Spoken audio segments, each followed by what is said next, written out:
our reporters also standing by. Jessica Taneja with us from Chandigarh and Sumit Chaturvedi is in Imphal. Good evening to both of you. Jessica, to you first. What's the buzz on the ground as far as Punjab is concerned? Well, as well as Punjab is concerned, a lot of people, as I said, the mood on the ground and the sentiment on the ground is that people are demanding for change. But one cannot discredit the fact that the Congress is also emerging quite strong. Let's not go by opinion polls for the time being. But if you have to look at what the people are saying, at least for the few that I've spoken to, a lot of people feel that there's a tough, competition between. Look, it is considered to be a triangular competition for the first time in the state of Punjab. But people also feel that this time it might just narrow down to a close call between Congress as well and the Aam Aadmi Party, who is an emerging player. Nobody would have thought the underdog would, be able to gain such prominence. But after looking at the 2014 Lok Sabha elections, where AAP did manage to take 4 seats and make its predominant presence in the Malwa region. They say if you win Malwa, you win Punjab. So as per the party claims and the manifestos, that has all been said and done. But the mood on the ground and the sentiment of the people is for change, because they've already given a fair chance to the BJP,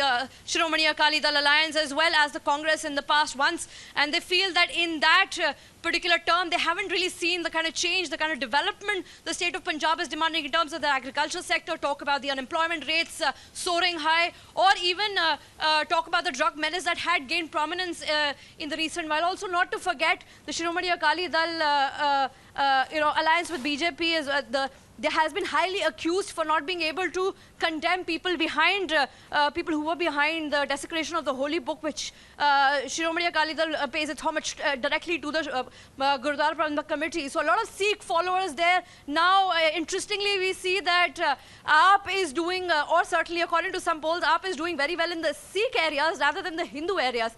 So definitely looking at this particular, the kind of dynamics that have been evolving in the state of Punjab, it will be a tough call between Captain Amrinder Singh and Arvind Kejriwal's gaining prominence outside New Delhi.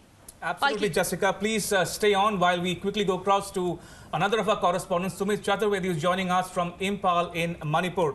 Good evening, Sumit. Now, invariably, when I talk about the 5 elections, Uttar Pradesh will seem to overshadow everything else. But give us a mood where you are now. Can the BJP expect to breach the Congress citadel or fortress, as it were, in Manipur this time?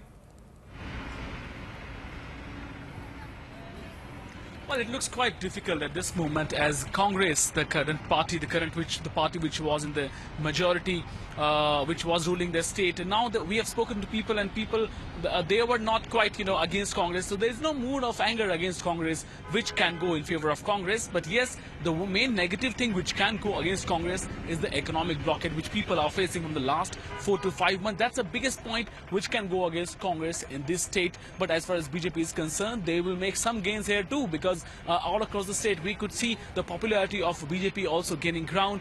There were people who were talking about BJP, that BJP will come to power and will bring state and or better days to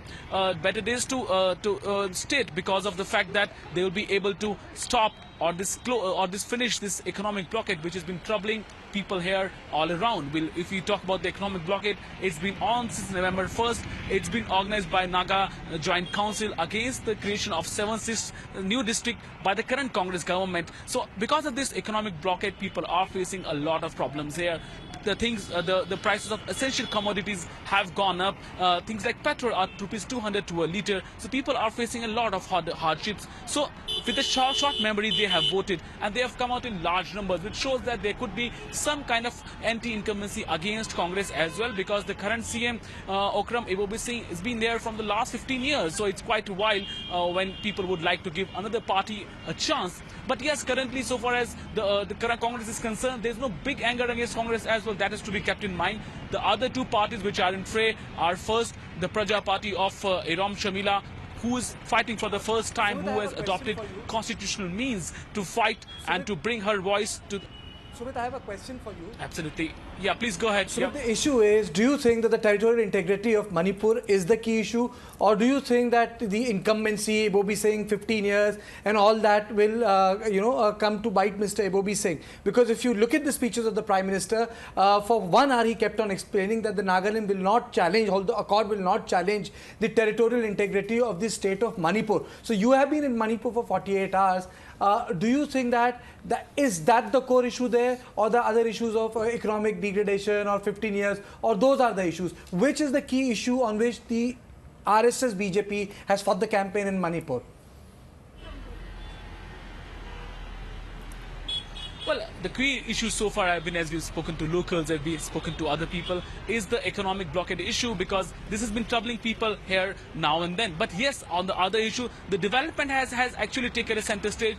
As we spoke to people over the last 1.5 to 2 months, development has also taken a key center stage over here. But they are also swayed by the nearby states, which are two of which are in favor of BJP. Assam is ruled by BJP, and Arunachal is also ruled by BJP now. So they are in sway of BJP also. They want to give new party a chance here, because 15 years of Okram Ibobi Singh has been good for them, but they want things to be changed, to be changing for better. They don't want their youth to go out for employment. They want employment here only. Though it's a small state, the issues are quite big, and that is accentuated by the economic blockade. So people have really voted. Yeah. Thank you. Thank you.